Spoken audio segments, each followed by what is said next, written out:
Good afternoon, conference.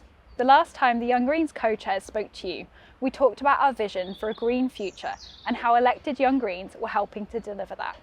We've got a radical vision for the future, but this year we wanted to take a short moment to pause and look back. The Young Greens are turning 20. 20 years ago, at a spring conference just like this one, young people within the Green Party were given a voice and an opportunity to organise together. We're proud to carry that on today in a time when the voice of young people has never been more important. As crisis after crisis develops, from the pandemic of the last 2 years, the cost of living crisis we're seeing unfold, and the ongoing ecological destruction, we're inheriting a world that is ripe for change and calling out in desperate need for it. And we know that young people are going to seize that opportunity. The Green Party has the vision and, more importantly, the policies to bring into being a better world that isn't based on the exploitation of people and planet. We're taking these policies to young people, talking to them on the issues that they care about in the spaces where they're organising for change.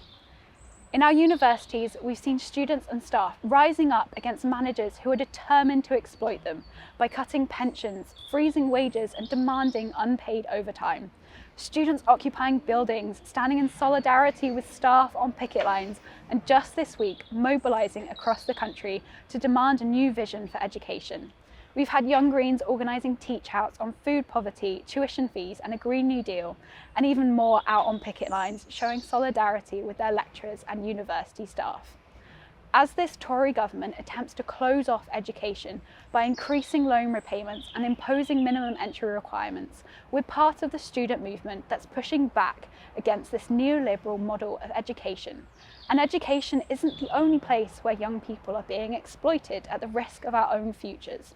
Employers like Deliveroo and Just Eat exploiting young workers of colour on less than minimum wage with no pay for waiting time. Student nurses who started work during the pandemic being offered a pay rise below levels of inflation, and young people being exploited by their landlords through sky-high rents while living in mould-infested and poorly ventilated conditions.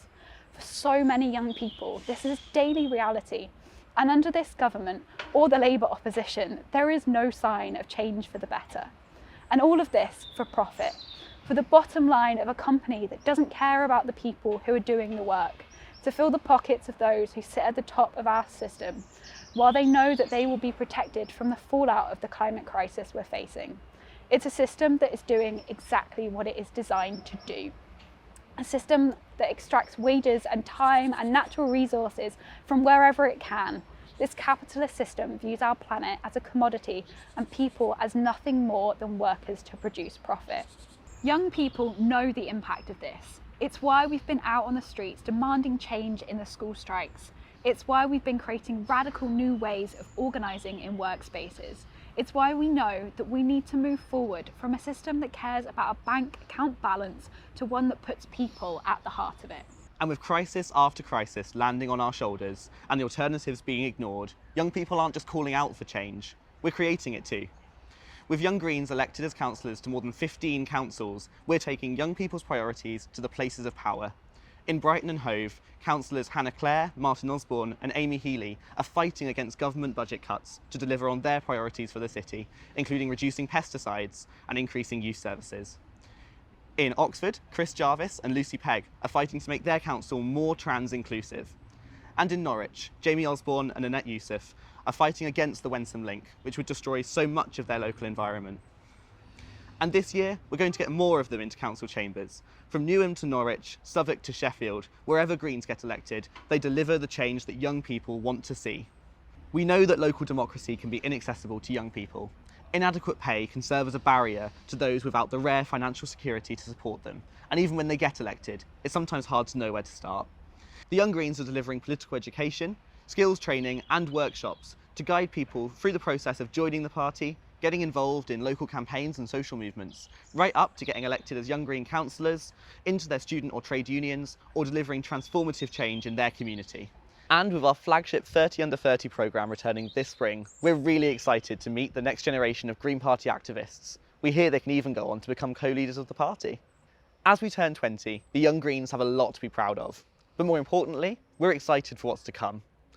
Under this government, the outlook for young people is bleak. But unlike ever before, young people are taking to the streets, to the ballot box and to elected office to say enough is enough. We have the creativity, the energy and the drive to deliver transformative change towards our radical new vision for democracy, with young people and liberation at its heart. The Green Party is the only party prepared to back young people in our fight for a fair, inclusive and eco-socialist society. We appreciate that solidarity and look forward to building on 20 years of Young Green's success. Thank you.